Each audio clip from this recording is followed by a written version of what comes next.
Bonjour tout le monde. Euh, Sahar Mdankoum. Bienvenue en gastro.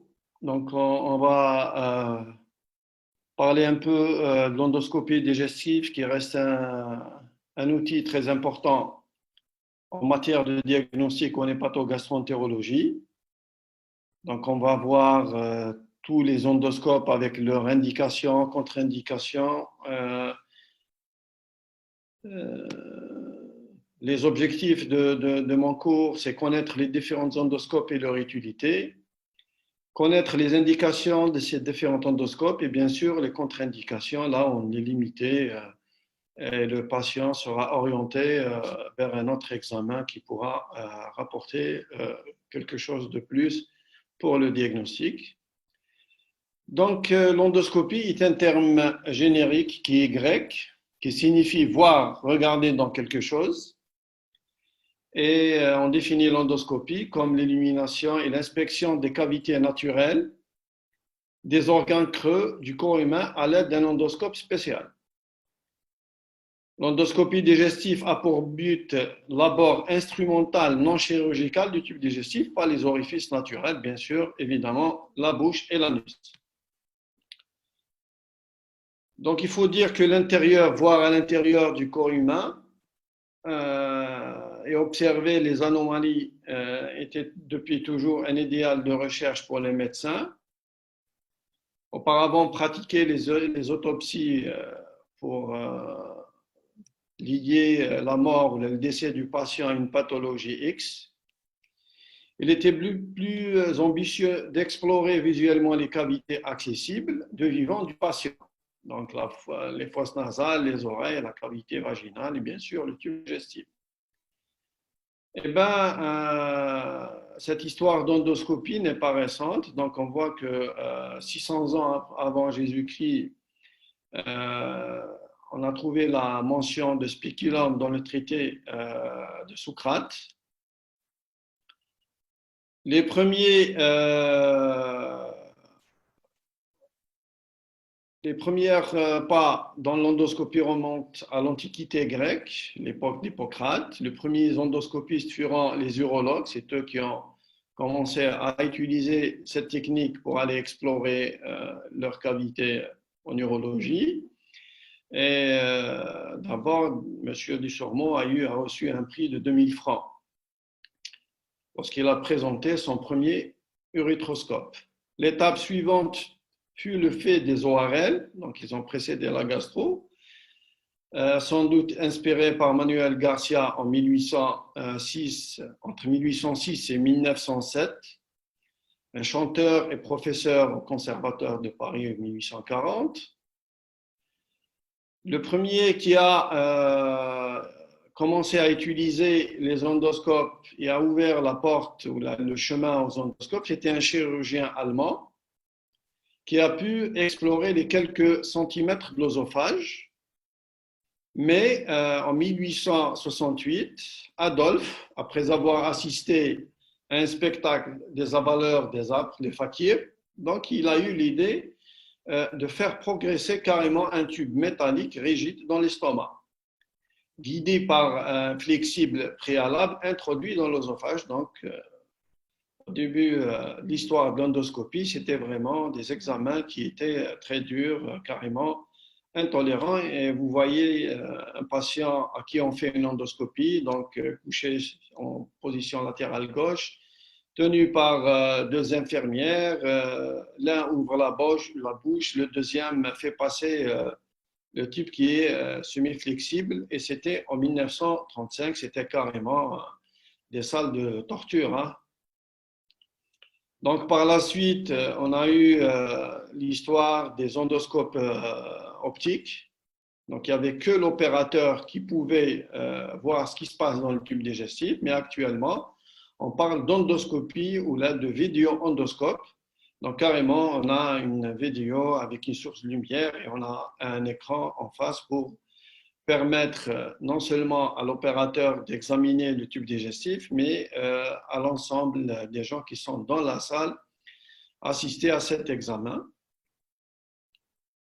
Donc, on va commencer à parler des endoscopes par voie haute. J'ai gardé le terme fibroscope osogastrodienal. Maintenant, il a changé. On parle d'endoscopie haute. Fibroscopie, ça, c'était dédié aux endoscopes optiques. Comme matériel pour l'endoscopie haute, il permet d'explorer l'exploration du tractus digestif supérieur jusqu'à deuxième et troisième duodénum. Vous avez deux types d'endoscopes. Les fibroscopes, maintenant, ils n'existent pas, pratiquement pas sur le marché. On a les endoscopes électroniques ou vidéoendoscopes. Et vous avez deux visions, une vision axiale, une vision directe, une vision latéralisée. Donc, je vais vous montrer une image par rapport à ces deux types d'endoscopes. Et bien voilà comment on fait un examen. Donc l'endoscope est introduit par la bouche, donc il va explorer l'œsophage, l'estomac, il passe dans le duodénum à travers le pylore. Donc vous voyez qu'il y a de la lumière, donc l'endoscope, votre endoscope, il est lié à une source de lumière et tout un processeur pour permettre de vous projeter les images sur un écran. Ça, c'est un ancien endoscope. Ça, c'est un ancien endoscope, donc c'est un endoscope optique. Et là, vous avez le vidéo-endoscope. Voilà une colonne d'endoscopie. Donc, elle est faite de quoi? Vous avez un écran, vous avez le tube qui est raccordé à cette colonne. Et on peut raccorder un endoscope haut, une coloscopie, une latéroscopie, tout ça est raccordé à cette colonne. Un processeur, une source de lumière, donc un développeuse photo, on peut avoir même pour enregistrer la vidéo. Et cette colonne est liée à des sources d'oxygène, d'air. Dans une salle d'endoscopie, carrément maintenant on parle d'endoscope. Carrément, maintenant, on parle de salles d'endoscopie, ça ressemble à des salles opératoires. Hein. Et qu'est-ce que vous avez sur un endoscope, un vidéo-endoscope? Vous avez le 1, c'est des mallettes qui permettent à l'endoscope de se diriger vers le haut, vers le bas, à gauche et à droite. Donc, c'est les deux mallettes qu'on voit ici, première mallette, deuxième mallette. Le 2 et le 3, ça permet d'insuffler et d'aspirer, insuffler l'air et aspirer les liquides qui sont dans le tube digestif. Le quatrième, là, c'est un canal opérateur, on appelle ça un canal opérateur par lequel on peut introduire les différents instruments utilisés en endoscopie, que ce soit à visée diagnostique ou bien thérapeutique. Donc voilà les deux types d'endoscopes. Donc un endoscope à vision latérale, donc on regarde ce côté directement tout en progressant dans le tube digestif et vous allez voir ce qui se passe plus bas. Maintenant, pour la latéroscopie, voilà, donc vous voyez la différence entre les deux endoscopes. Donc la vision latérale, donc tous les instruments sortent latéralement. C'est dédié à des examens qu'on va voir, à explorer certaines régions dans le tube digestif, qu'on va les voir. Ça, on en a déjà parlé. Donc, comme indication, c'est un examen de routine, donc il est pratiqué couramment en endoscopie en gastroentérologie. Donc, c'est un examen de routine. Il est pratiqué en première intention devant certaines symptomatologies ou affections nécessitant l'exploration du tube digestif supérieur, à savoir certains troubles dyspeptiques, certaines douleurs abdominales. Donc, douleurs abdominales, quand on parle de douleurs abdominales, vous avez les douleurs de l'épigaste surtout, les hémorragies digestives, que ce soit hématémèse ou bien méléna, la dysphagie, donc le problème pour la dysphagie, on doit absolument faire notre examen afin d'éliminer un problème organique et il est utilisé dans certaines situations pour le dépistage. Il y a une autre indication en cas d'ingestion de produits caustiques, le cours a été assuré hier par Dr Layada, mais pour l'ingestion de produits caustiques, il faut respecter l'horaire, à quel moment on doit faire cette endoscopie. On ne le fait pas tôt et on ne le fait pas tard. De tôt, donc on peut passer à côté de lésions graves. Après les 24 heures, donc le risque, c'est la perforation. Donc, c'est ça, grosso modo, les indications de votre endoscopie haute. Comme contre-indication, vous avez surtout la perforation digestive. Donc, on ne fait pas d'examen endoscopique en cas de perforation digestive, il est contre-indiqué. On ne fait pas d'endoscopie aussi en cas si votre estomac est plein. Donc, le risque, c'est de la pneumopathie par inhalation. Et on ne fait pas aussi l'endoscopie chez un malade qui est instable sur le plan hémodynamique. Donc, il faut toujours commencer par stabiliser votre patient et par la suite aller faire votre endoscopie. Certaines situations en particulier, là où l'endoscopiste doit être très prudent, c'est la présence ou l'existence d'un diverticule pharyngo-œsophagien qui est appelé diverticule de Zenker. Donc, vous voyez ici, en transit baryté, il y a une poche. Cette poche, généralement, elle est au niveau de l'œsophage cervical, donc elle est là. Donc, si on introduit notre endoscope rapidement, sans être prudent, donc on peut aller sur cette poche et provoquer une perforation. Donc, c'est une situation particulière.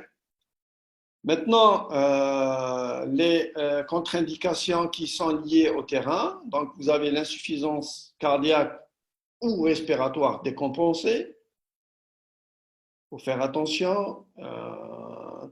Maintenant, comme les endoscopes, on les fait généralement sous sédation. Bon, je vais pas heurter la sensibilité de Dr Layada. Donc, il faut avoir l'avis de réanimateur ou bien avoir un réanimateur à côté pour, s'il y a nécessité, quand il faut y aller, on fait l'endoscopie, mais en présence d'un réanimateur, d'un cardiologue qui peut prendre le relais en cas de pépin. Je l'ai dit, un patient en état de choc, on ne fait pas d'endoscopie, on le stabilise par la suite, on fait notre endoscopie. Trouble de la conscience chez un patient non intubé. Donc, s'il est intubé, on peut faire notre examen. Maintenant, s'il n'est pas intubé, donc il faut refuser de faire cet examen. Quelques remarques. L'âge avancé n'est pas une contre-indication à l'endoscopie. On peut le faire juste quelques minutes de la naissance jusqu'à un âge extrême. Hein. Donc, il n'y a pas de souci par rapport à ça.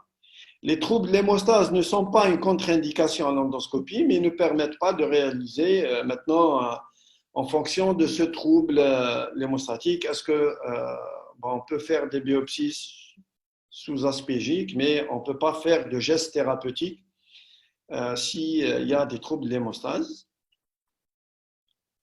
Le déroulement de l'examen, l'endoscopie, comment on fait une endoscopie? Il faut que votre patient soit à jeun, minimum 6 heures pour que l'estomac soit vide. Sinon, il n'y a aucun intérêt d'aller faire une endoscopie chez un patient qui a un estomac plein. Hein. Donc, bien sûr, n'ayons pas fumé, même la fumée gêne votre examen endoscopique. Et la position de sécurité, c'est la position d'équibudus latéral gauche. On peut le faire à droite sur le dos en fonction de certaines situations. Mais la meilleure position qu'on doit préconisée chez le patient, c'est la position d'équibudus latéral gauche. L'examen, généralement, ne dure pas longtemps, sauf si on est là en train de faire un geste thérapeutique, il dure moins de 10 minutes. Hein. Donc, on peut utiliser la prémédication qui comprend une anesthésie locale pharyngolaryngie avec un gel de xylocaïne chez les patients à qui on fait les endoscopies à vif, donc ils ne sont pas endormis. Si le patient est anxieux, l'administration d'un calmant 30 minutes avant l'examen par voie veineuse est préconisée. Et comme je vous ai dit, maintenant, pratiquement, on laisse le choix au patient. Donc, s'il veut le faire à vif, on le fait. S'il préfère être sédaté, donc il n'y a pas de souci par rapport à ça.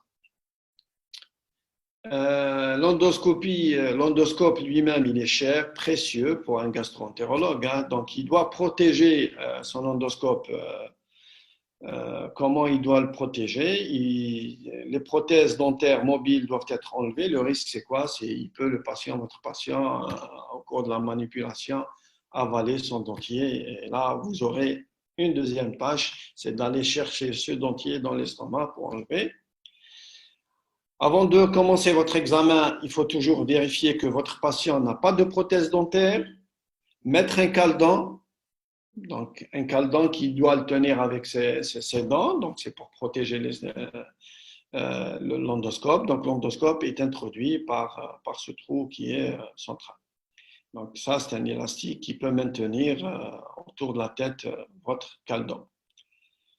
L'endoscope est introduit doucement en demandant au patient de déglutir et de fléchir le cou. Ça, c'est dans le cas où on fait notre examen à vif. La salive ne doit pas être avalée, mais elle doit couler dans l'haricot. Donc, on met un haricot sous la tête du patient. L'examen est désagréable, mais il n'est pas douloureux, hein. Donc, il est désagréable à l'introduction. Donc, on a une sensation que quelque chose pousse dans le tractus digestif, mais il n'y a aucun risque puisque maintenant, l'endoscope, c'est des endoscopes qui sont souples, hyper flexibles. Donc, le risque de perforation est très minime. L'alimentation pourra être reprise que 30 minutes plus tard du fait de l'anesthésie locale, mais si votre patient est fait sous sédation, à ce moment-là, les réanimateurs préconisent de reprendre l'alimentation à partir de 2 heures. Voilà quelques images. Donc, après franchissement de la bouche de Killian, donc la bouche de Killian, là, vous avez des cordes vocales. La bouche de Killian, elle est par là. C'est un sinus piriforme. Donc, on introduit, on pousse l'endoscope, on demande au patient d'avaler quand il est réveillé, quand il n'est pas réveillé. Donc, on dirige notre endoscope vers cette région, on le pousse et on est directement dans l'œsophage. Docteur Layada vous a déjà parlé lors du premier cours de la coloration, de la couleur de la muqueuse œsophagienne qui est malpighienne couleur rosée. Là, vous avez une image du fundus, donc le plissement fundique. Une fois qu'on dépasse l'estomac, l'œsophage, on tombe directement, quand on franchit le cardia, donc on est directement dans l'estomac. Donc, et on tombe carrément directement sur les plissements fundiques. On pousse notre endoscope et on tombe sur le pylore qui est situé au centre de l'antre. Donc, à partir de l'antre, là, on pousse notre endoscope, on a le pube et le duodénum. La transition entre les deux muqueuses a été déjà abordée par Dr Layada. Donc, c'est une image qui montre la différence entre un épithélium malpigien et un épithélium glandulaire. Donc, voilà en endoscopie comme on le voit. D'accord? Et la ligne de transition entre les deux muqueuses, elle est appelée la ligne Z. Bon, là, je passe rapidement parce que ça a été abordé par Dr Layada. On a l'habitude de commencer toujours les cours par l'endoscopie digestive en donnant quelques notions. Et là, ça a été abordé, donc ce n'est pas la peine de revenir dessus. Pour toutes les parties de l'estomac doivent être examinées grâce aux possibilités de biquillage, les deux mallettes. Donc, je vous ai parlé des deux mallettes qui permettent à l'endoscope d'aller à droite et à gauche, vers le haut, vers le bas. Donc, il n'y a pas de zone aveugle. Le fundus et l'antre sont séparés par une région angulaire. Donc, on appelle ça une région trophondique. Et l'endoscope examine les parois en antérieur, en postérieur, la petite courbure, la grande courbure, et même le péristaltisme de l'estomac, les mouvements de l'estomac, on les voit quand l'estomac se contracte. Donc, on peut voir cet aspect. Et généralement, quand on rentre dans l'estomac, on en tombe sur un lac muqueux. Donc, le lac muqueux, il est physiologique. Il peut avoir d'autres colorations s'il y a une pathologie et le lac muqueux peut être hématique. quand il y a une hémorragie digestive au niveau du tract digestif haut. Et on peut avoir un lac muqueux qui est bilieux, donc la coloration verte qui prédomine sur la coloration du lac muqueux. Les plissements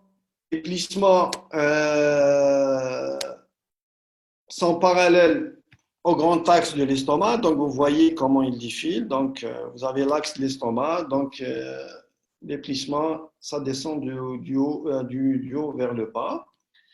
La grosse tuberosité gastrique et la région cardiaque sont examinées en rétrovision. Donc, comment on peut faire cette rétrovision? C'est carrément, si comme vous êtes assis dans une salle et vous dirigez votre endoscope vers le plafond, et là, à ce moment-là, on peut voir la région sous-cardiale.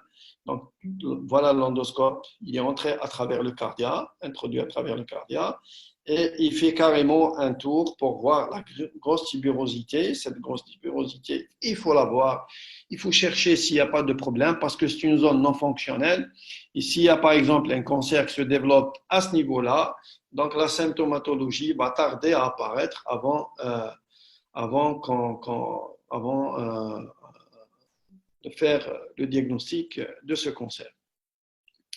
Le passage du pylore permet bien sûr d'examiner le bulbe. Donc le bulbe, juste après le pylore, vous avez le bulbe duodénal et vous avez la face antérieure et la face postérieure. Donc il faut bien les examiner, le toit du bulbe, la pointe du bulbe qui est en bas. Donc il faut bien regarder pour ne pas passer à côté d'une pathologie, un ulcère par exemple, qui est la pathologie la plus fréquente au niveau du bulbe duodénal. Il faut savoir que la muqueuse du bulbe duodénal est une muqueuse qui est lisse. Donc, vous voyez maintenant ce qu'on a au niveau du bulbe. Donc, on a ces plissements duodénaux. Donc, c'est les valvules connivantes formées en plis circulaires. Hein. Donc, c'est ici que toute l'absorption, la quasi-totalité des aliments pris sont absorbés à cette région.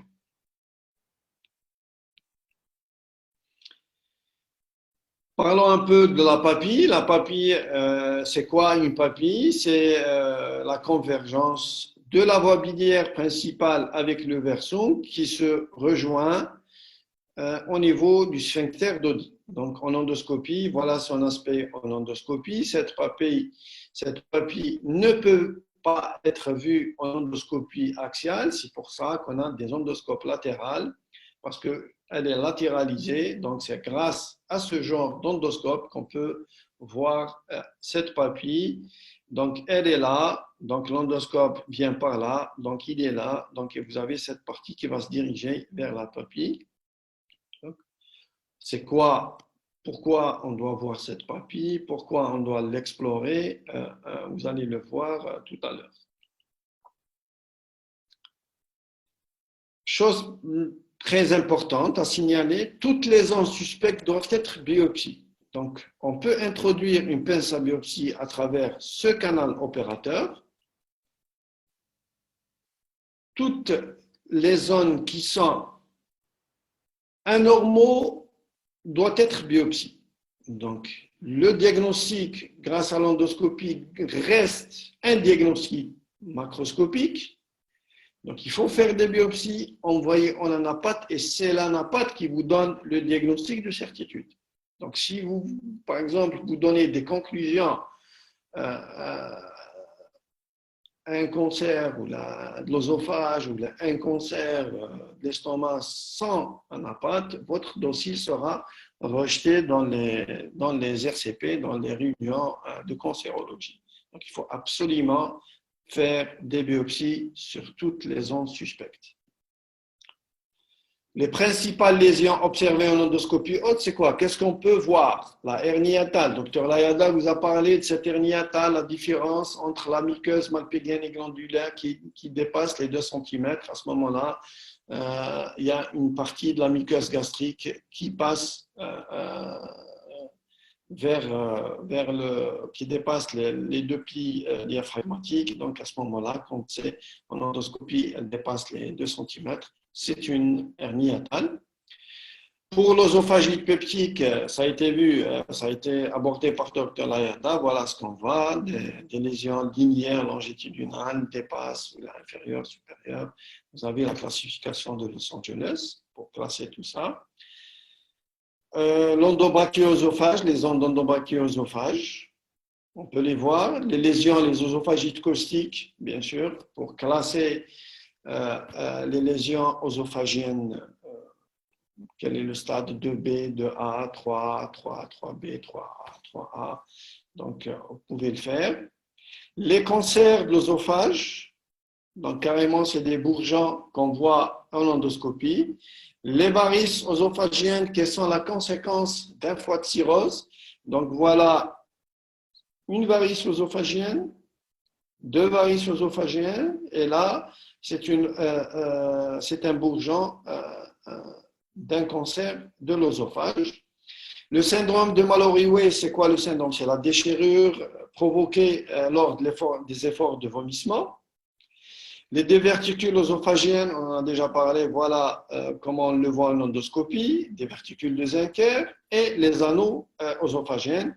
Donc, vous voyez carrément un œsophage avec un anneau dans l'œsophage qui peut être cicatriciel ou bien lié à certaines pathologies. Les lésions gastriques et duodénales, on peut voir une maladie ulcéreuse, voilà, tout ce qui est blanc, donc ça ne change pas par rapport à l'œsophagie, c'est bon. La gastrite aiguë ou chronique, les cancers de l'estomac, on peut les voir, les tumeurs bénignes de l'estomac, on peut les voir, voilà un cancer. Voilà des érosions au niveau liées à la prise d'ANS ou d'anti-inflammatoires.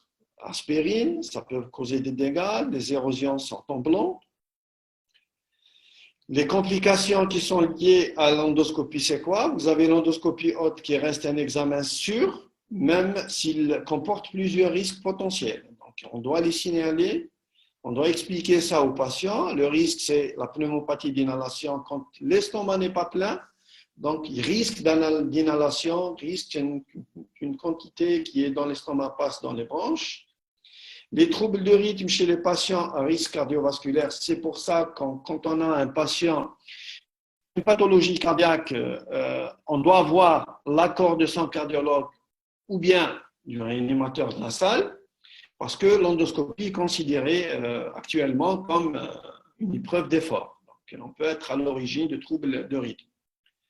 Les hémorragies au niveau des sites de biopsie, mais qui sont rapidement contrôlées, ce n'est pas des saignements qui peuvent provoquer un état de choc ou bien ça saigne et ça s'arrête rapidement. Les hémorragies peuvent être traumatiques, surtout si vous faites une endoscopie à un patient qui est intolérant avec les efforts de vomissement qui parfois ils sont violents, ça peut être à l'origine d'hémorragie. Les perforations sont favorisées par l'existence d'un diverticule de Zenker ou bien une sténose. Donc, c'est pour ça qu'en cas de sténose, il faut être très prudent dans la progression. On doit être très prudent, de préférence faire un transit parité pour situer cette sténose. Maintenant, si la sténose est néoplasique, il faut aller faire des biopsies. On peut avoir aussi un accident comme accident. Il faut savoir que la perforation existe, hein. Donc, c'est une complication qui existe, malgré que la fréquence, elle est rare, voire exceptionnelle, surtout si l'examen est fait par un opérateur entraîné. L'incarcération instrumentale, donc c'est une complication qu'on peut avoir. Donc, quand on fait notre rétrovision, si le bout d'endoscope passe dans l'œsophage alors qu'il y a la première partie qui est déjà dans l'œsophage, on peut incarcérer.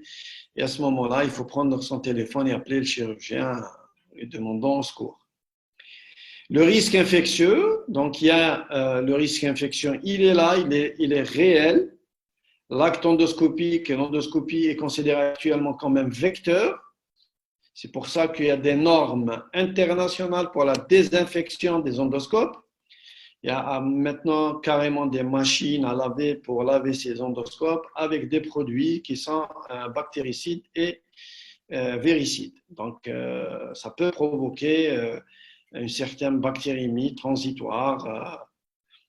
On a déjà vu ce genre de problème. La conséquence éventuelle de ces bactériémies, en particulier le risque de septicémie ou d'endocardite, dépend entre autres du terrain sur lequel elle survient. C'est pour ça que pour les patients valvulopathes, on préconise de mettre une antibiothérapie prophylaxique avant l'endoscopie. Donc, c'est très important. Il faut juste faire attention en cas d'allergie au bêta-lactamine, à l'amoxicilline. On peut le remplacer par la vancomycine, 1 gramme en perfusion sur 30 à 90 minutes avant qu'on débute notre examen. Le risque de septicémie est plus élevé chez les patients avec une neutropénie sévère. Dans ces cas, il faut mettre métronidazole, carrément donner du flagyl pour protéger votre patient. Maintenant, pour le risque infectieux exogène, le matériel endoscopique peut être le vecteur de transmission d'infection d'un malade à un autre, donc comme l'hépatite B, l'hépatite C, l'HIV, l'hélicobacter pylori, le pseudomonas. Le respect d'une procédure de désinfection de haute qualité devrait permettre d'éviter ce deuxième type d'infection. Donc, c'est pour ça qu'il faut s'acharner à vérifier cette désinfection avec l'infirmier. L'infirmier joue un rôle très important en salle d'endoscopie. Donc, si vous n'avez pas d'infirmier, vous ne pouvez jamais faire votre examen. Son apport est très important.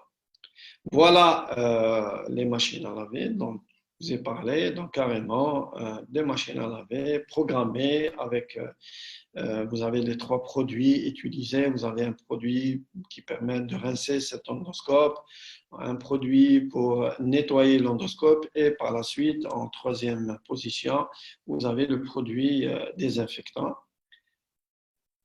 Le risque infectieux pour le personnel soignant, le personnel d'endoscopie peut se contaminer lors de contact avec un patient infecté. Donc, on peut être contaminé par les patients. Par exemple, je vous donne un exemple, l'hépatite B. Donc, on a eu des accidents suite à ça. Donc, on manipule des instruments qu'on introduit à l'intérieur de l'estomac du patient, contact du sang, donc si on ne fait pas attention. Mais cette contamination, il faut savoir qu'elle n'est pas fréquente, donc ça dépend de la charge virale.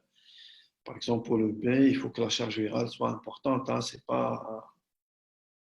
pas un risque qui est très important. Le deuxième endoscope, on va parler un peu de l'anuscope. L'anuscope qui permet d'explorer l'anus, le canal anal et le bas du rectum. C'est un tube qui est rigide. Donc l'anuscopie fait partie de l'examen proctologique. Donc tout examen proctologique nécessite une inspection, un toucher rectal, une anoscopie. Et elle ne nécessite aucune préparation. Donc c'est un tube rigide. Donc voilà, qui est introduit par voie anale. Donc, c'est un examen qui n'est pas douloureux, ça permet d'explorer quelques centimètres. Donc, les indications, c'est quoi? C'est l'érectorragie, le syndrome rectal, la constipation sévère, l'incontinence anale, les douleurs anales, mais il reste un examen incomplet. On peut, grâce à cet examen,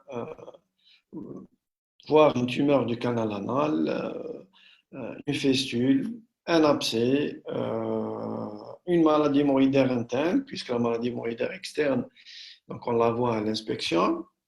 Il faut savoir que l'anoscopie n'est pas un acte de spécialiste, mais tout généraliste doit posséder un anoscope dans son cabinet. Donc ça c'est clair, c'est un examen qui est facile, et même la courbe d'apprentissage n'est pas très importante par rapport comparant à l'endoscopie haute ou bien à la coloscopie. La rectoscopie, c'est quoi? La rectoscope, c'est aussi, vous déduisez qu'à partir de son nom, ça permet de voir le rectum et quelques centimètres de la charnière recto-sigmoïdienne. Il est plus lent qu'un anoscope. Il nécessite une préparation. Il y a aussi les sigmoïdoscopes. Donc, vous avez un sigmoïdoscope qui mesure 60 cm, qui peut explorer jusqu'à 60 cm. Donc, on peut l'utiliser aussi. Pour faire cette anoscopie ou bien cette rectoscopie, voilà la position du patient. La meilleure position, c'est la position genou-pectorale. Donc, le patient est mis sur cette position, la tête repose sur un coussin. Et c'est quoi les indications? Donc, vous avez des constipations surtout récentes, la diarrhée rebelle à la thérapeutique usuelle, les rectorragies, les proctalgies, le syndrome rectal, les douleurs pelviennes, la fosse iliaque gauche, cachexie, une anémie grave, les coulements sanglants ou en dehors de la défécation. Donc, vous voyez que l'endoscopie est très importante dans notre spécialité. On peut faire des prélèvements aussi, faire des biopsies, carrément prendre des glaires pour une analyse bactériologique, faire une étude cytologique. Donc, tout ça est faisable en rectoscopie. Ce qu'on peut voir en rectoscopie ou bien en sigmoïdoscopie, on peut voir les tumeurs bénignes des polypes. Voilà une muqueuse qui est pleine de polypes, un seul polype, donc ici plein de polypes, un cancer, les tumeurs malignes, la maladie de Crohn quand elle touche le côlon, donc parce que le sigmoïdoscope permet de voir jusqu'à 60 cm du côlon. Les rectites, que ce soit parasitaires, virales, bactériennes, les aspects de la tuberculose digestive, elle peut toucher tout le tractus digestif. Les rectites radiques qui sont la conséquence d'une radiothérapie pour un problème donné. Les varices rectales, on peut les voir, ils sont rares, voire exceptionnels, mais on peut les voir en cas d'hypertension portale.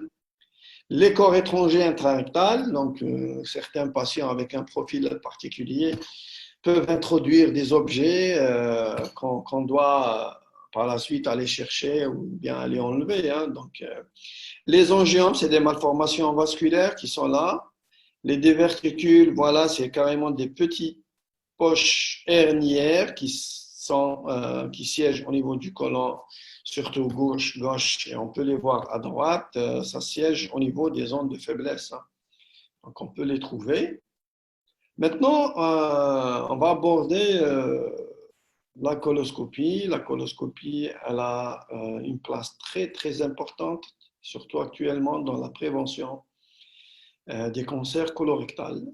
Donc, vous voyez que c'est un endoscope très lent qui permet d'aller voir tout ce qui se passe dans le côlon. Donc, il est introduit par voie anale, le rectum, la charnière recto-sigmoïdienne, le côlon gauche, l'angle colique gauche, le transverse, l'angle colique droit, le côlon droit. Maintenant, on est au niveau du cécum. Ça, c'est votre appendice. Et on peut aller explorer quelques centimètres de votre ilion. Mais cet examen, il nécessite une préparation. Moi, j'ai mis 2 préparations, mais il y en a plusieurs. Surtout, il y a une 3e préparation qui arrive sur le marché algérien. Auparavant, on n'avait que le Fortran et Picoprep, que le patient, donc on doit assurer que le côlon doit être propre pour ne pas passer à côté d'un cancer, d'un polype qu'il faut réséquer, d'une lésion à l'origine d'un saignement. Pour le régime, actuellement, on peut se contenter de 48 heures de régime. Donc, ce n'est pas la peine d'aller vers les 5 jours. C'est contraignant pour le patient. Donc, 48 heures avec une bonne préparation, sauf chez certains patients qui sont difficiles à préparer. Donc, voilà la position. Donc, c'est en fonction de l'opérateur. Il y a certains opérateurs qui sont à l'aise en position latérale gauche. Il y a ceux qui travaillent sur le patient et mis sur le dos. Donc, aussi, c'est des vidéoendoscopes. L'examen se fait c'est un examen qui est douloureux, mais douloureux en fonction aussi de l'opérateur, hein. C'est un examen qu'on fait sous sédation. Les indications de cette coloscopie, c'est quoi? Le dépistage de polypes et de cancers chez le sujet à risque. Les patients qui ont des antécédents de maladies inflammatoires, maladies de Crohn, RCH, tout ça, parce qu'en fonction de l'évolution, c'est des pathologies qui peuvent dégénérer. Les antécédents familiaux de polypose familiale. Il faut savoir que le polype, quand il est là, au début, il est tout gentil, tranquille, mais l'évolution, il peut dégénérer et être à l'origine d'un cancer colique, rectal. Donc, c'est pour ça qu'il faut aller faire cette endoscopie. S'il est là, il faut l'enlever carrément. Antécédents familiaux de polype ou de cancer colique à partir de 45 ans. Tout symptôme colique persistant, surtout après l'âge de 50 ans, nécessite une exploration endoscopique.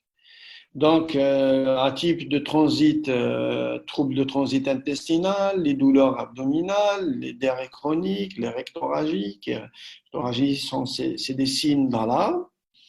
Donc, il y a beaucoup de patients qui croient que le fait d'avoir des rectorragies, ils le rattachent directement à une maladie hémorroïdaire. Nous, on n'a pas peur de la maladie hémorroïdaire, hein. La hantise d'un gastro-entérologue, c'est passer à côté d'un cancer. Donc, je préfère faire cette coloscopie et faire le diagnostic de ce cancer rapidement et faire mon bilan d'extension et proposer quelque chose à ce patient que de dire que voilà, c'est lié à une maladie hémorroïdaire, lui donner un traitement et le recevoir ou le voir 3 mois, 4 mois, 6 mois après avec un cancer, avec des métastases partout. Et là, qui va prendre la responsabilité de dire au patient, ben monsieur, on est désolé, on est passé, ça fait 6 mois ou 4 mois, on n'a pas fait la coloscopie, maintenant, est-ce qu'on peut assumer cette responsabilité? Je ne pense pas. La coloscopie est indiquée aussi dans le bilan d'anémie ferriprive. Elle a certaines contre-indications. L'état général trop précaire est une contre-indication, pas absolue, mais c'est en fonction, on peut préparer le patient pour cette coloscopie. La perforation comme l'endoscopie haute est une contre-indication. L'occlusion est une contre-indication, d'ailleurs à la préparation. On ne peut pas demander à un patient de prendre 4 litres d'eau alors qu'il y a une occlusion déjà en place, hein. Donc il ne faut pas faire de coloscopie. Donc on préfère, même s'il y a une indication de cette coloscopie, parce qu'il y a certains cancers qui peuvent donner des occlusions.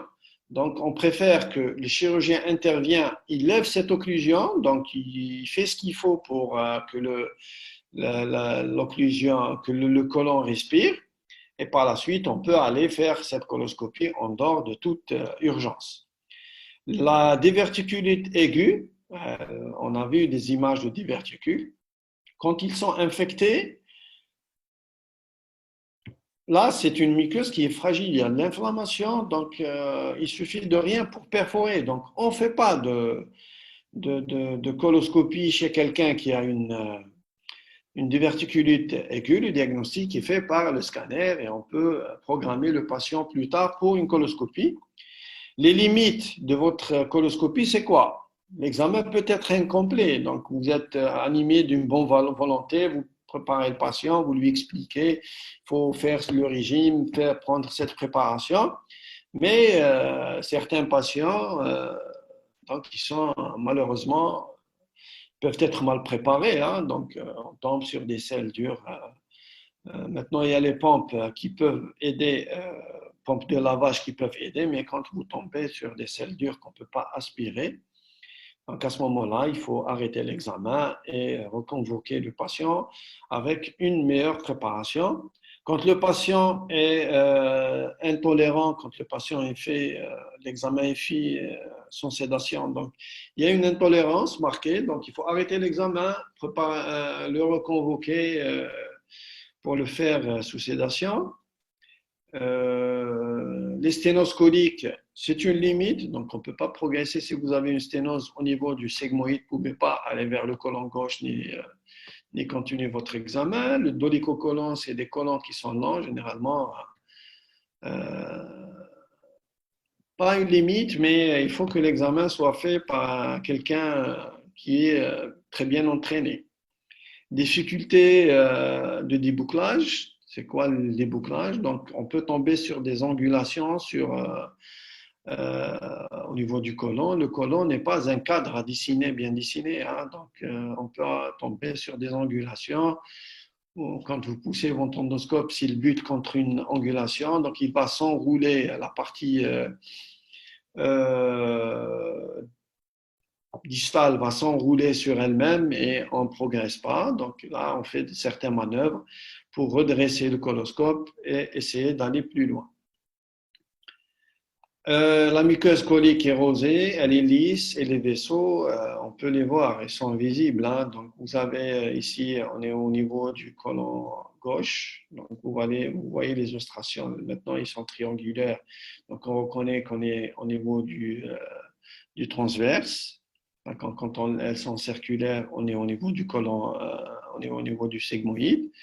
Donc, il ne faut pas savoir que, il faut pas dire que le côlon est un cadre bien dessiné comme ça, hein. Donc là, c'est l'idéal, hein. Donc, j'aimerais bien tomber, que tous mes coloscopes que soient faits sur des côlons pareils, hein. Donc, on peut avoir un côlon qui monte et puis qui descend en bas, il fait une boucle, il remonte. Donc, c'est ça qui peut limiter l'examen. Quelques images. Donc là, c'est triangulaire. Vous voyez l'ostration triangulaire, donc on est au niveau transverse. Là, en endoscopie, voilà l'aspect de la valvule de Bowen. Donc, vous voyez son aspect, un épaississement avec ici, donc c'est la valvule iliocécale. Là, on est en rétrovision au niveau du rectum. Et là, c'est une image de l'ilium. Donc, quand on tétérise cette valvule idiocécale, donc on passe dans l'ilium et voilà, et vous voyez les valvules connivantes qu'on les voit très bien ici. Donc, elle est plus lumineuse, donc vous voyez la différence entre une muqueuse colique, d'accord, et une muqueuse iliale. Les principales lésions observées, c'est les mêmes qu'on voit en sigmoïdoscopie ou bien en rectoscopie, hein. C'est quoi les complications? Les accidents occlusifs lors de la préparation. Donc, quelqu'un qui a une sténose qui est incomplète, si vous lui demandez à boire 4 litres d'eau, on peut aggraver cette occlusion. Les perforations coliques, ils sont là, ils sont décrits dans la littérature. Ils sont fréquents. Si on parle de fréquence en fonction de segments explorés, donc c'est la charnière recto-sigmoïdienne. Les hémorragies au site de biopsie, les hématomes spléniques, quand on déboucle, on fait nos manœuvres de débouclage. Accident cardiovasculaire, il dépend de l'état du patient. Les risques d'infection, c'est idem comme les endoscopies hautes. L'incarcération dans une hernie inguinale, vous avez des patients qui ont d'énormes poches hernières, hein. Donc, votre coloscope, s'il suit le côlon, s'il y a une partie du côlon qui est dans la poche inguinale, donc vous pouvez vous incarcérer dans les hernies inguinales. L'entéroscope, c'est quoi l'entéroscope? L'entéroscope, il permet d'explorer le grêle dans sa totalité. Donc, c'est un examen qui permet d'aller voir le grêle dans sa totalité. C'est quoi ces indications? Donc, vous voyez, je vais vous montrer une image par rapport à cet entéroscope. Donc, les images des hémorragies digestives occultes, parce que quand on a une hématémèse ou bien un méléna, donc il faut commencer toujours par faire une endoscopie haute. Donc, on fait notre endoscopie haute, elle est normale. On complète par notre iliocoloscopie, elle est normale. Il y a du sang qui arrive vers le côlon, malgré que votre côlon est normal, pas de lésion, donc il faut aller voir ce qui se passe dans le grêle. La malabsorption, contrôle des anomalies radiologiques. Donc, s'il y a une anomalie radiologique détectée lors d'un transit barytique de grêle ou d'un entéroscanner, entéro-IRM, donc il faut aller, parce que ça reste des diagnostics macroscopiques, il faut aller voir ce qui se passe et essayer de faire des biopsies là-dessus. La CPRE, c'est quoi la CPRE? C'est un examen, on appelle la cholangiopancréatographie rétrograde endoscopique. Elle est réalisée à l'aide du duodénoscope. Il a une vision latérale. Je vous ai montré la papille tout à l'heure. Donc, ça permet le repérage de votre papille qui siège au niveau du deuxième duodénum. Et ça nous permet d'introduire des cathéters par lesquels on injecte un produit de contraste pour opacifier les voies biliaires et pancréatiques. Voilà la papille. Maintenant, si on fait une CPRE, la CPRE, l'endoscopie, est combinée à un examen radiologique. Donc, on fait des scopes. Donc, voilà votre duodénoscope à vision latérale. Voilà en scopie, donc en radiologie. Et là, on introduit notre instrument à travers votre papille. On envoie un instrument. On a opacifié, donc vous aurez une cartographie de votre voie biliaire principale. On peut voir aussi le cystique. On peut voir aussi les deux canaux hépatiques communs, droit et gauche.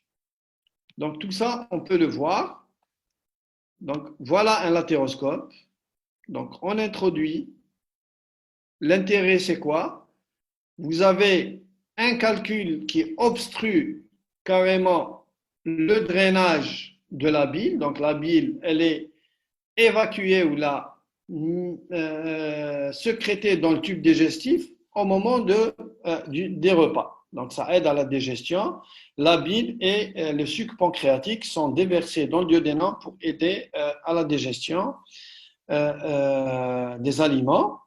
Donc, s'il y a une obstruction, ça ferme carrément la voie biliaire. Donc, ce que vous aurez comme problème, donc, elle peut être à l'origine d'une angiocolite. L'angiocolite, c'est quoi? Vous aurez une douleur, une fièvre et un ictère. Donc, toute obstruction sur la voie biliaire peut être à l'origine d'une angiocolite. Donc, c'est grâce à la CPRE qu'on peut aller enlever ce calcul. L'obstruction peut être aussi en rapport avec un cancer des voies biliaires extra-hépatiques, donc la voie biliaire principale. Donc on peut mettre un stent donc pour drainer la bile, pour qu'elle ait cette stagnation à l'origine de pullulation microbienne, de distension en amont de l'obstacle, de douleur, de fièvre et d'ictère. Donc, ça permet aussi d'aller enlever, il y a certains calculs qui passent dans le versung, d'aller les enlever. Donc, c'est ça l'intérêt. On ne fait pas, ce qu'il faut retenir, la CPRE n'a aucune indication à visée diagnostique, puisqu'actuellement, on a l'IRM, la BILIRM qui peut donner des images extraordinaires de la cartographie biliaire. Donc, si on fait un CPRE, c'est pour aller régler un problème. C'est assurer la vacuité de la voie biliaire principale. Voilà une image. Donc, voilà votre duodénoscope en scopie. La voie biliaire qui est bien opacifiée et vous avez un instrument. Donc là, voilà un calcul qui fait 9,5 mm. Donc, il est là. Donc, on introduit un matériel et on essaye d'évacuer ce calcul et ça permet à la bile d'écouler facilement. Voilà une cartographie après sur une CPRE, donc après injection de produits de contraste. Donc, vous avez des voies biliaires intrahépatiques, on les voit très bien ici. Donc, d'autres images. Donc, voilà, une voie biliaire qui est dilatée.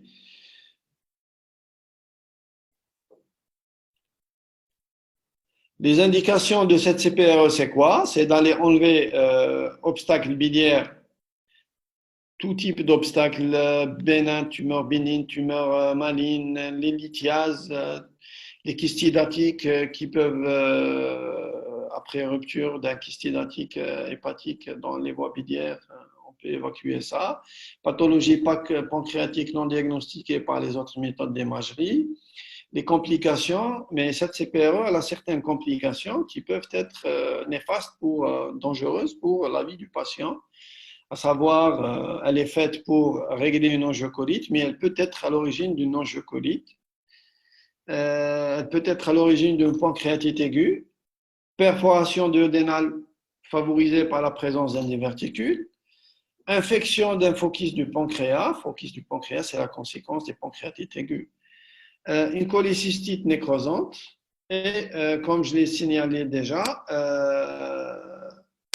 on ne fait pas de CPRE à visée diagnostique. L'échondoscopie, c'est quoi l'échondoscopie? C'est un examen qui est récemment introduit en Algérie. Hein. Pas récemment, maintenant, ça fait 10 ans qu'on fait de l'échondoscopie en Algérie, l'introduction d'une sonde échographie miniaturisée à l'intérieur des cavités digestives grâce à l'endoscope. Donc, il faut dire qu'il y a deux techniques qui sont combinées, une technique d'échographie qui est une technique endoscopique. Et finalité de la chose, on peut avoir une vision endoscopique, une vision radiologique, voilà comme image en échondoscopie. C'est quoi les principales indications? Vous avez les cancers de l'œsophage pour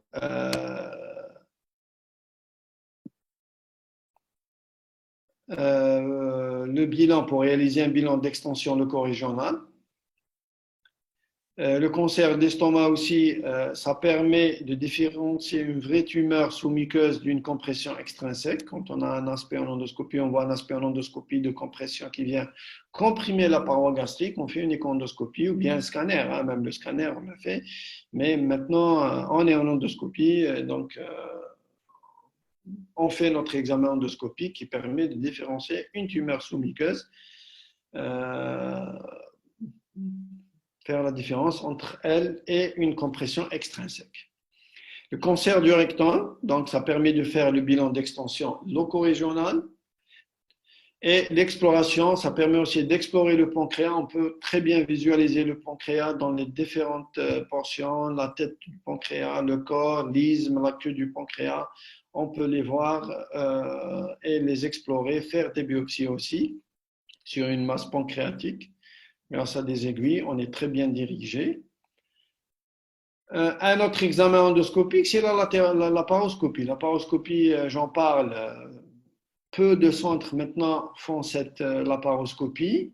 Elle est remplacée par la célioscopie. Pourquoi? L'intérêt de la laparoscopie, c'est dans les tuberculoses péritonéales, c'est d'aller voir ce qui se passe dans le péritoine et faire des biopsies.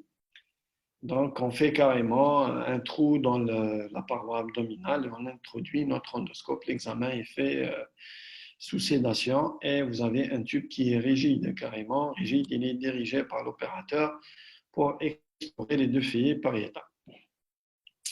La vidéocapsule, au début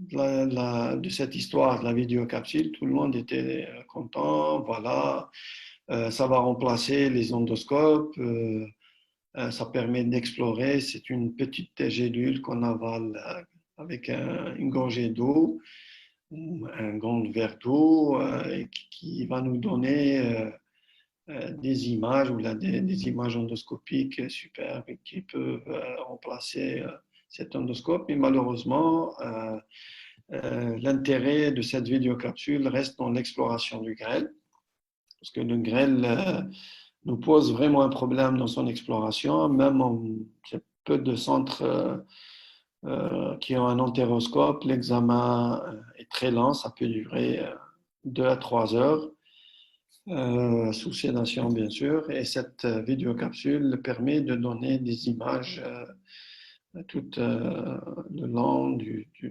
grêle. Mais le problème qui se pose, c'est si cette vidéocapsule trouve des lésions qui sont suspectes, à ce moment-là, soit on fait une entéroscopie pour faire des biopsies ou bien on demande au chirurgien d'intervenir et d'aller enlever la partie malade ou bien faire des biopsies sur cette région qui est suspecte. Et il faut savoir que la vidéocapsule est à usage unique, hein, donc ce n'est pas une capsule qu'on va utiliser chez d'autres patients. Quand voilà, il faut la mettre dans l'eau javel, et on peut l'utiliser chez d'autres patients, non. Donc c'est une vidéocapsule à usage unique. On va parler maintenant de l'endoscopie thérapeutique. Qu'est-ce qu'on peut proposer comme thérapeutique en endoscopie digestive? Grâce à l'endoscopie digestive thérapeutique, beaucoup d'indications en chirurgie, beaucoup de gestes en chirurgie ne se font pas actuellement. On peut faire un geste hémostatique. Voilà un ulcère sur une anastomose qui a saigné, donc qui était à l'origine d'un saignement qui a provoqué un saignement avec un état de choc chez l'un de nos patients en réanimation. Donc, ça, c'était juste après l'intervention. Donc, le patient complique d'hémorragie digestive. Il a fait 3 à 4 épisodes d'hémorragie digestive. Donc, ce qu'on a fait, on a carrément fermé l'ulcère par des clips. Donc, c'est des clips. Carrément, c'est des pinces, hein, des pinces qu'on utilise, qu'on introduit par le canal opérateur, on se dirige et on a carrément fermé cette ulcération. Et ce qui nous permet aussi, qu'est-ce qu'on peut faire en thérapeutique, c'est la dilatation œsophagienne en cas de sténose. Donc, je pense que Dr Layada vous a déjà parlé de ça, parce que les sténoses peuvent être la conséquence d'une œsophagite peptique, être la conséquence d'une œsophagite caustique, d'une myoplasie, d'une radiothérapie, d'une sclérothérapie. Et les bougies utilisées, on appelle ça les bougies de Savary, avec différents diamètres.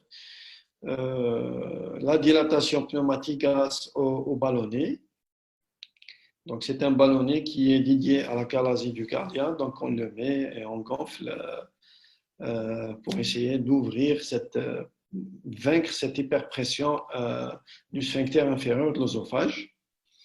Les prothèses, c'est une méthode endoscopique visant à restaurer la perméabilité tractus-digestif. Ça permet aux patients de manger. Quand vous avez une sténose maligne ou bien bénigne, le patient ne peut pas manger, il est en aphasie complète à cause de cette sténose. Ce n'est pas un manque d'appétit, hein. Donc, carrément, il ne mange pas parce que quand il prend quelque chose, il va le rejeter ou là, il va vomir ce qu'il a pris. Donc, les prothèses, leur intérêt, c'est permettre aux patients de manger plus normalement possible. Et ça va permettre d'améliorer déjà l'état nutritionnel du patient et la qualité de vie du patient. La meilleure indication est le traitement palliatif de la dysphagie au cours de l'œsophage, cancer d'œsophage, cancer du cardiaque inopérable, donc récidivant, compliquant d'une fistule respiratoire, même pour les fistules, hein, quand il y a une fistule oesotrachiale, les deux voies aériennes et œsophagiennes communiquent par les fistules, donc on peut mettre une prothèse pour essayer de fermer cette fistule, parce que quand il y a cette communication, les aliments peuvent passer dans le trachée et être à l'origine de pneumopathie d'inhalation. Les techniques endoscopie des obstructions, qu'est-ce qu'on a comme moyen? On a le plasma argan qui est disponible en Algérie. La photocoagulation laser, donc vous avez cette lésion, une angiodysplasie à l'origine d'hémorragie occulte. Les hémorragies occultes, c'est quoi? C'est des saignements qui surviennent par intermittence. Donc, ils sont là, donc ils peuvent provoquer des états de choc carrément, hein. Le patient peut déglobuliser de 3 à 4 points, 5 points de son hémoglobine. Donc, on peut, grâce au plasma argan, aller détruire cette lésion. carrément la brûler, hein. Donc, on brûle cette lésion. Et c'est quoi le plasma argan? C'est de l'air qui est véhiculé, c'est une électricité qui est véhiculée par un gaz qui s'appelle le gaz, c'est de l'argan.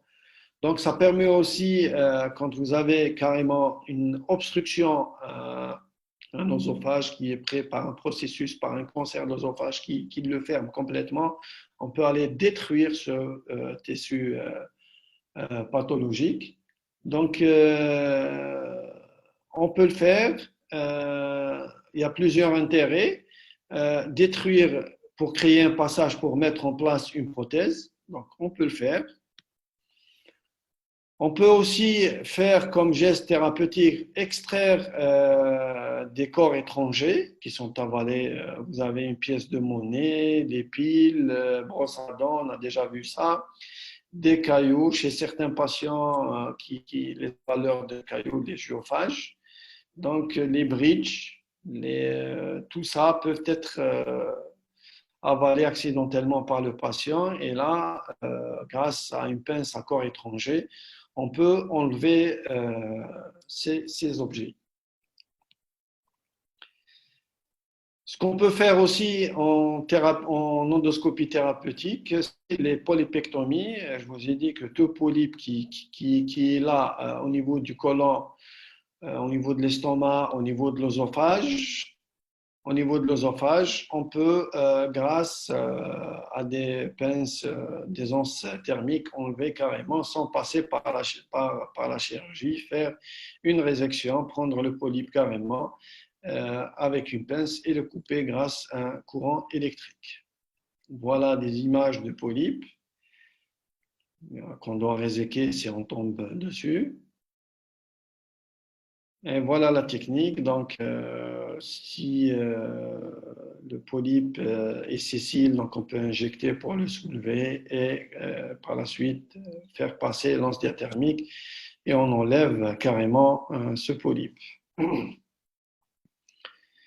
Toujours la résection de polype. Donc, c'est un geste. Voilà un polype sessile qui est réséqué. Pour les gestes d'hémostase, ce qu'on peut faire aussi comme geste d'hémostase, en cas chez surtout les patients sérotiques avec une hypertension portale, donc on peut avoir des varices œsophagiennes.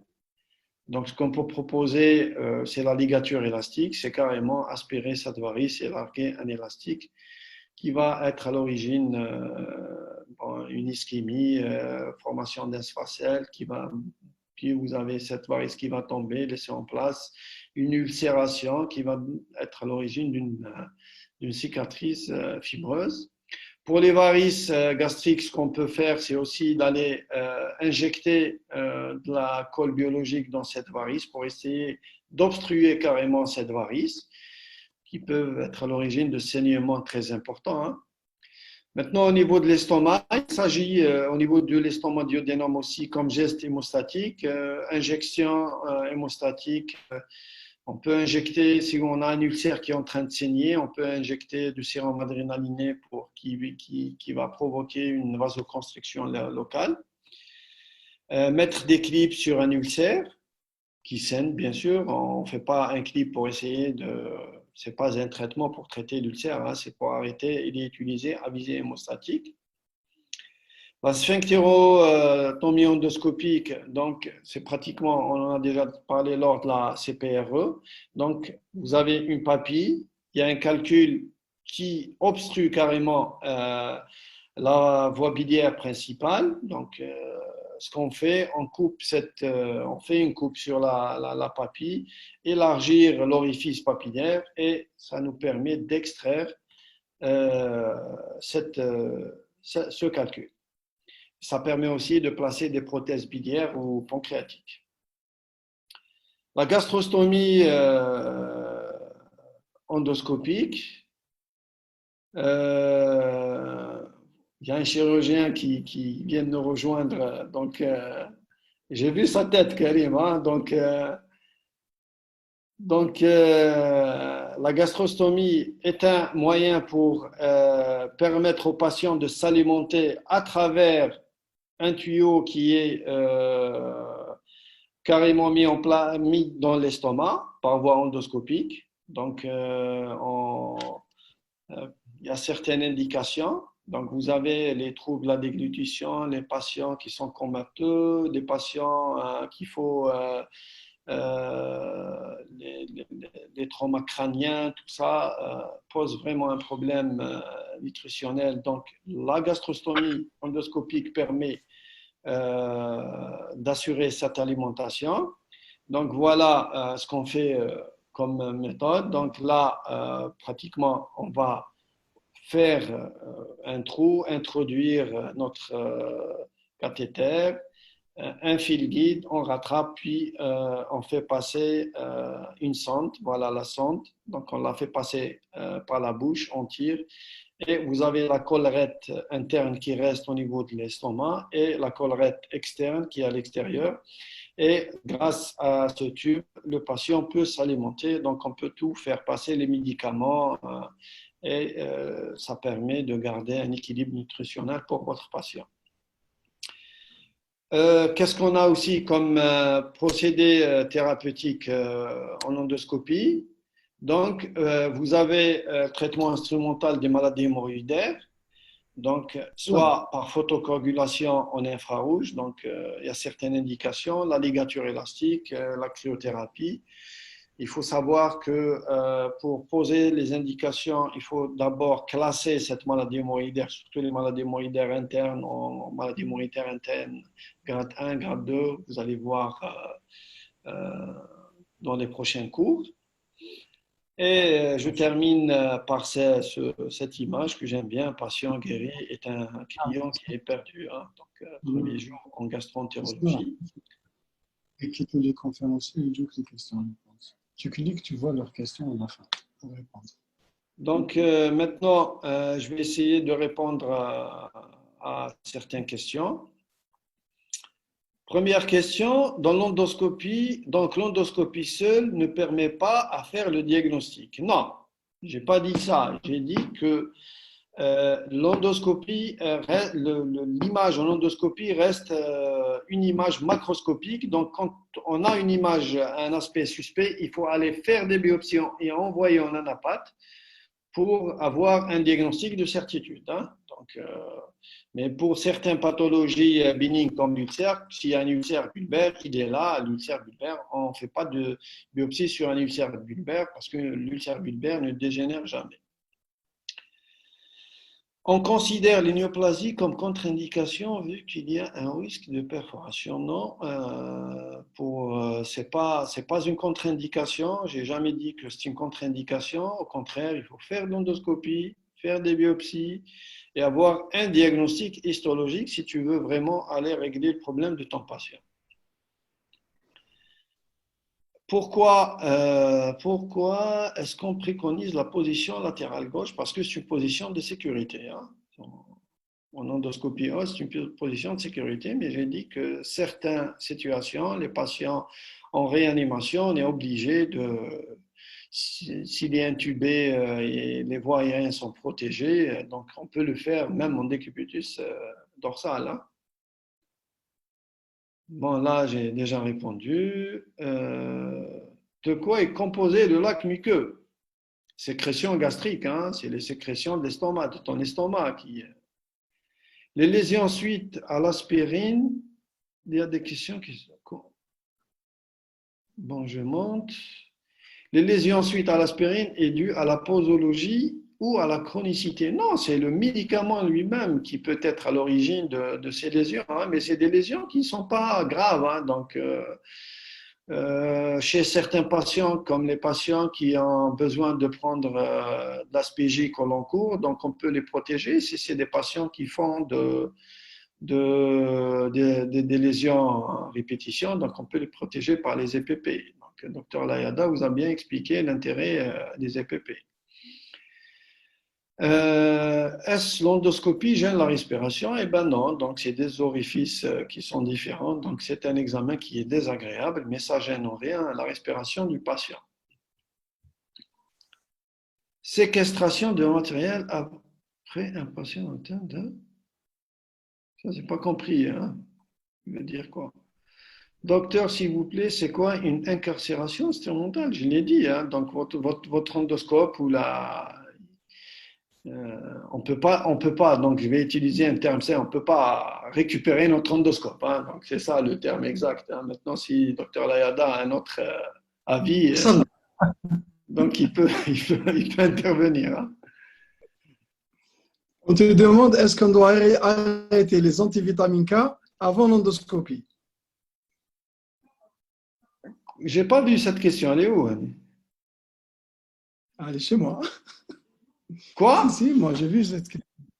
Il parle de est-ce qu'on doit arrêter les antivitamines K avant de réaliser une endoscopie? Bien sûr que oui, il faut l'arrêter. Surtout, il faut arrêter et faire un switch par une hyparinothérapie ou bien par le Lovenox sur quelques jours et sauter la dose de la veille et le jour même d'endoscopie. On fait le geste endoscopie. Par la suite, le patient peut reprendre ses médicaments. Il n'y a pas de souci par rapport à ça, mais il faut arrêter les antivitamines K. On ne peut pas faire un endoscope sous antivitamine K. On te demande est-ce qu'on peut faire S'il vous plaît, c'est quoi les rectites radiques? Les rectites radiques, donc on les voit quand le rectum est irradié par une radiothérapie. Hein. Donc c'est la radiothérapie qui peut causer ce genre de dégâts. Donc on peut les voir dans les cancers du rectum, du bas rectum, les patients à qui on fait une radiothérapie qui meurent de la prostate. Donc c'est des lésions post-radiothérapie. Quels examens doivent se faire sous anesthésie? Tous les examens endoscopie haute, la coloscopie, la CPRE se fait sous sédation, l'échandoscopie se fait sous sédation. C'est quoi le régime sans résidu? Donc, je pense que la réponse, elle est dans la question. Hein. On peut s'en passer de la rectoscopie vu que la coloscopie est plus précise et permet de mieux explorer le rectum. Oui, je suis d'accord, mais la rectoscopie garde ses indications pour aller voir une rectite radique.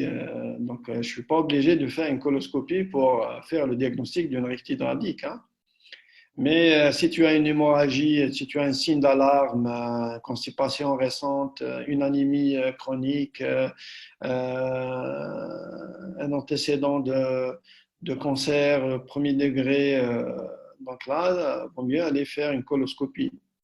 Comment faire le diagnostic d'une occlusion au niveau du côlon ou autre? Là, on parle d'endoscopie, hein, donc le diagnostic d'occlusion, bon, je vais répondre, mais c'est le scanner qui va te dire est-ce qu'il y a une occlusion ou pas. Ici en Algérie, on utilise toujours l'ASP, mais l'examen de référence, maintenant, c'est le scanner.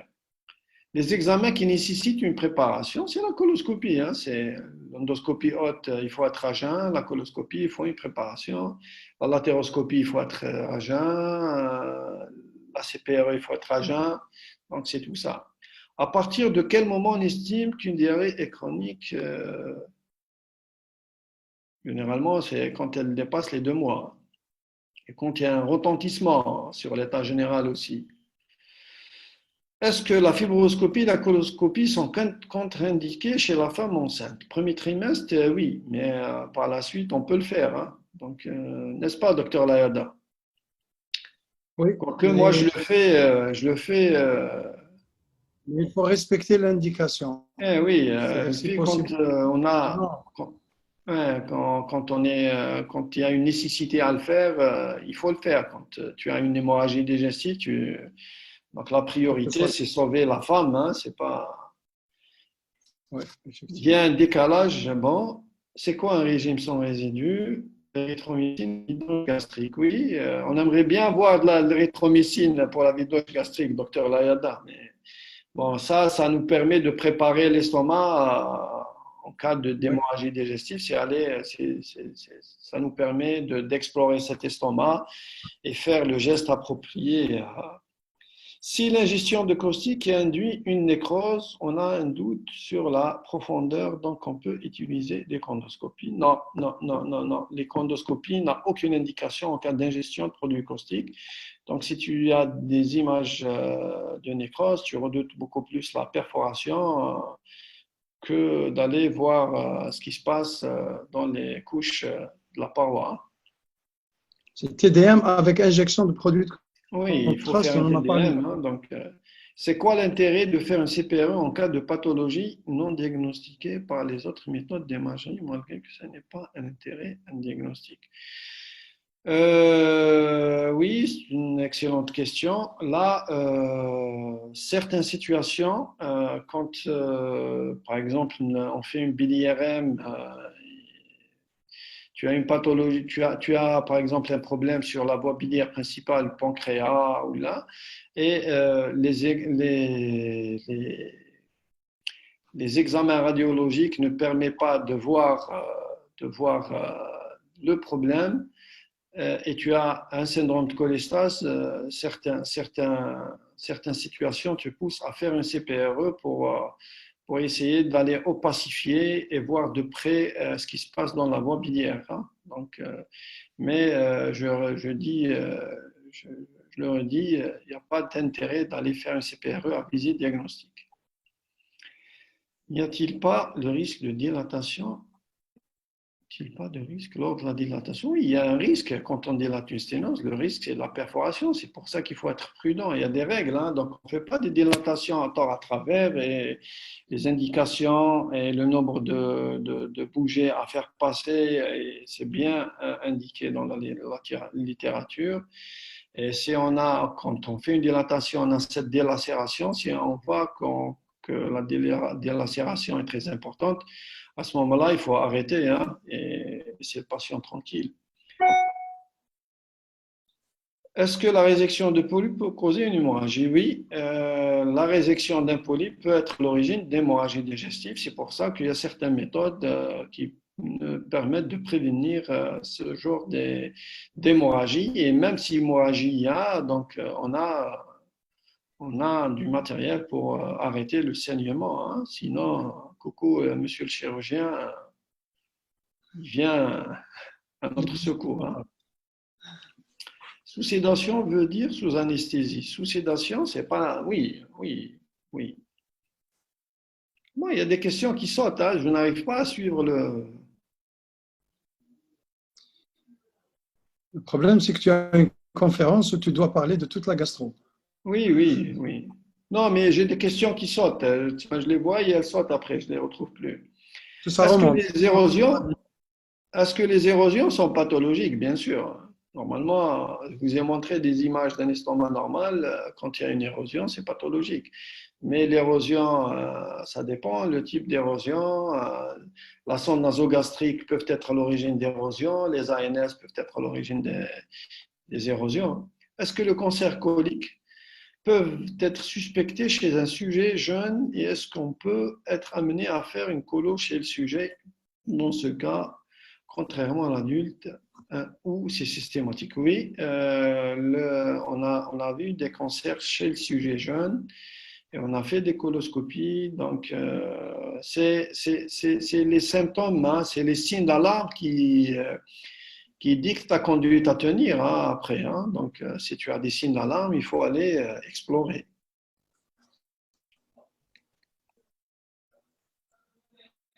Je suis où?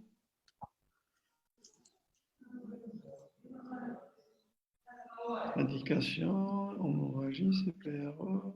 S'il vous plaît, en cas d'échec CPRO, on passe à la chirurgie, bien sûr. Après plusieurs tentatives, si on ne peut pas régler le problème, il vaut mieux passer la main au chirurgien. Qu'est-ce qu'on peut utiliser?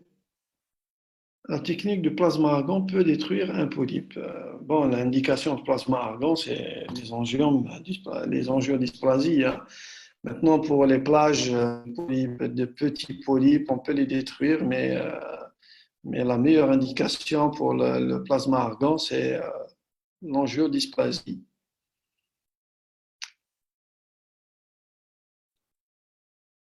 Polype.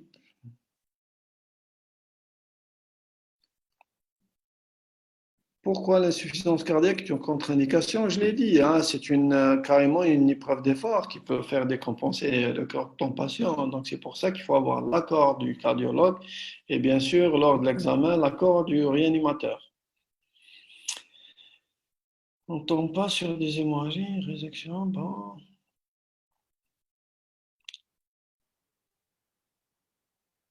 Ça, c'est bon.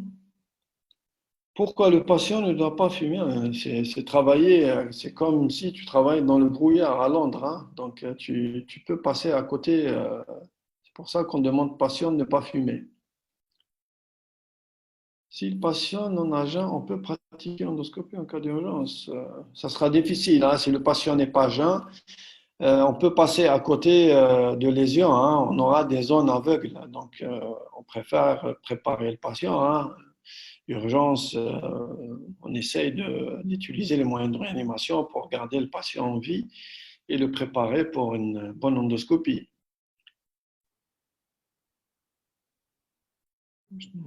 En cas de thrombopénie, l'endoscopie est contre-indiquée. Non, il n'y a aucune contre-indication en cas de thrombopénie, hein. Donc, chez le cirrhotique, tu as une thrombopénie et on peut faire des gestes endoscopiques. Est-ce que les diverticules peuvent être causés? Oui, bien sûr. C'est pour ça que j'ai dit, il faut être prudent. Si vous tombez sur des diverticules coliques, il faut être prudent dans la progression.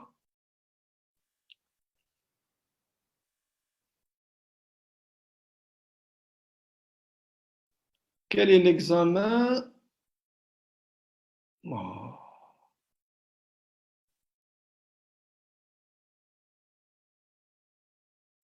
L'examen, quel est le premier examen, première intention pour extraire le Graal? Si tu disposes d'une vidéocapsule, eh ben c'est la vidéocapsule, hein.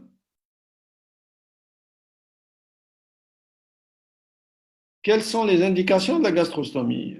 J'ai dit, trouble de la déglutition, carrément, les malades trauma crâniens, les patients cancer de larynx à qui on a proposé un traitement par radiothérapie. Donc, une fois que la radiothérapie commence, le patient va trouver des difficultés à avaler. Donc, on fait une gastrostomie pour que le patient garde son équilibre nutritionnel, hein.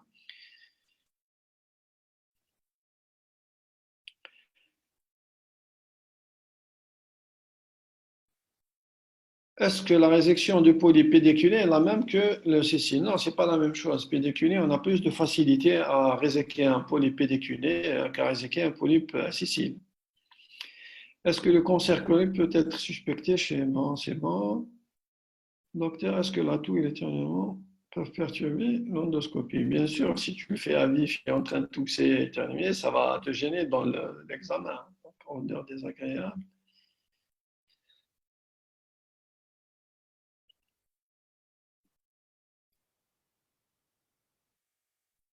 La sphinctérotomie endoscopie est une indication, la lithiase biliaire principale est une indication de la sphinctérotomie endoscopie.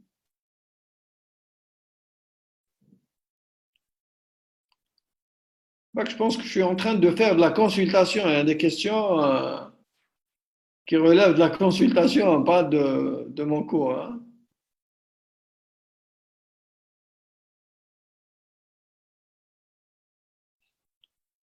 Je pense que j'ai répondu à la plupart des questions posées.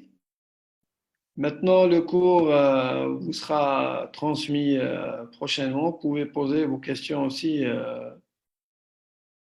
on répondra volontiers à vos questions. Je ne sais pas si le docteur Layada il veut rajouter quelque chose.